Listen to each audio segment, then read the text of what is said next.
Hi friends, natural star Nani 'Saripodhaa Sanivaaram' మూవీతో మంచి hit అయితే అందుకున్నారనమాట.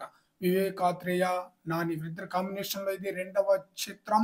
ఫస్ట్ డే మంచి కలెక్షన్ రాబట్టిందనమాట. అంటే దసరా మూవీ యొక్క ఫస్ట్ డే కలెక్షన్‌ని బ్రేక్ చేస్తుందని చెప్పేసి అందరూ అనుకున్నారు. బట్ ఆ చిత్రం యొక్క రికార్డ్‌ని అయితే కలెక్షన్ పరంగా బ్రేక్ చేయలేదు ఫస్ట్ డే.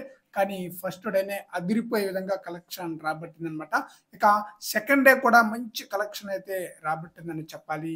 'సరిపోదా శనివారం' మూవీ. ఫస్ట్ డే వచ్చేసి ఈ చిత్రం 24.11 కోట్ల గ్రాస్ కలెక్షన్ రాబట్టినట్లుగా మూవీ యూనిట్ వారు అఫీషియల్ పోస్టర్‌ని కూడా రిలీజ్ చేశారు. ఇక సెకండ్ డే వచ్చేసి 10.30 కోట్ల వరకు గ్రాస్ కలెక్షన్ రాబట్టింది. ఈ రోజు కూడా 10 కోట్లకు పైగానే గ్రాస్ కలెక్షన్ రాబట్టే అవకాశం అయితే ఫుల్‌గా ఉందన్నమాట. ఈరోజు మూడవ రోజు అన్నమాట.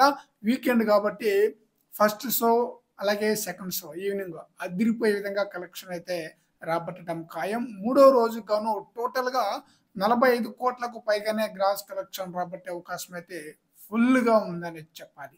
అదిరిపోయే విధంగా కలెక్షన్ అయితే రాబడుతుంది ఈ చిత్రం. మంచి పాజిటివ్ టాక్ రావడంతో మంచి కలెక్షన్ అయితే రాబడుతుంది ఈ చిత్రం. వివేక్ ఆత్రేయ అతని యొక్క డైరెక్షన్‌తో ఆడియన్స్‌ని చాలా బ్రహ్మాండంగా మెప్పించేశారు. నాని, ఎస్‌జే సూర్య వీళ్ళిద్దరి యొక్క మాస్ యాక్షన్, మాస్ ఆడియన్స్‌కి చాలా బ్రహ్మాండంగా ఆకట్టుకోవడంతో మంచి కలెక్షన్ అయితే రాబడుతుంది. మరి చూడాలి లాంగ్ రన్‌లో ఈ చిత్రం ఎంతవరకు కలెక్షన్స్ వసూలు చేస్తుందనేది. ఫ్రెండ్స్, ఈ వీడియోపై మీ యొక్క అభిప్రాయాన్ని కామెంట్ సెక్షన్‌లో తెలియజేయండి ఫ్రెండ్స్.